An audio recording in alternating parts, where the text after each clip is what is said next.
एक बार की बात है, गौतम बुद्ध से उनके शिष्य ने पूछा कि बताए कर्म क्या है। गौतम बुद्ध ने कहा कि आओ एक कहानी सुनाता हूँ।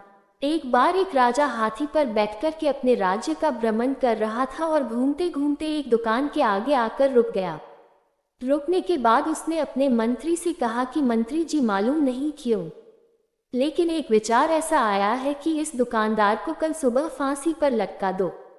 मंत्री इससे पहले कुछ पूछ पाता कि क्या वजह, कैसा, ऐसा क्यों लगा। राजा साहब आगे बढ़ गए। मंत्री से रहा नहीं गया। अगले दिन मंत्री भेष बदलकर आम जनता के भेष में उस दुकान में पहुंचा और देखता है कि वह दुकानदार चंदन की लकड़ी बेचता था।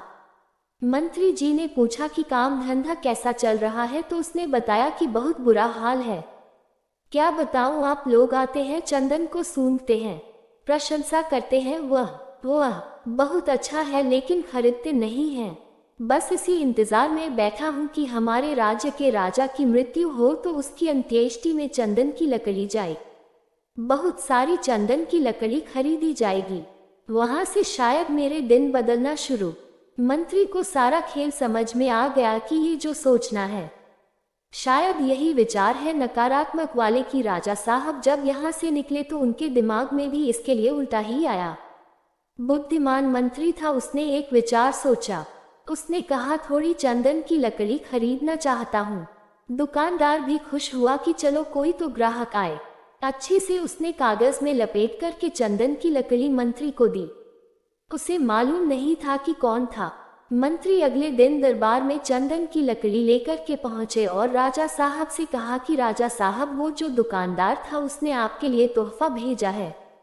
राजा बड़े खुश हुए और राजा ने सोचा कि अरे, मैं फालतू में उसको फांसी पर लटकाने की सोच रहा था, उसने तो तोहफा भेजा है।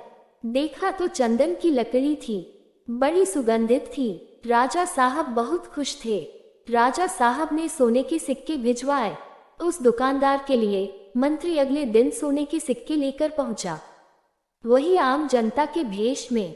दुकानदार बहुत खुश होकर बोला, अरे, मैं फालतू सोच रहा था कि राजा को चला जाना चाहिए दुनिया से और चंदन की लकड़ी खरीदी जाएगी।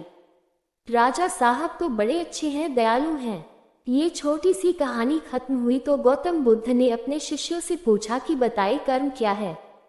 शिष्यों ने कहा कि शब्द जो हैं हमारे, वो हमारे कर्म हैं। हम जो काम करें हमारा कर्म, हम जो भावनाएं हैं वो कर्म है। गौतम बुद्ध ने कहा कि आपके विचार ही आपके कर्म हैं। अगर आपने अपने विचारों को नियंत्रित करना सीख लिया तो आप सबसे महान। दोस्तों, अगर आपको ये कहानी अच्छी लगी तो हमारा चैनल मोटिवेशन नेक्सस को सब्सक्राइब करें।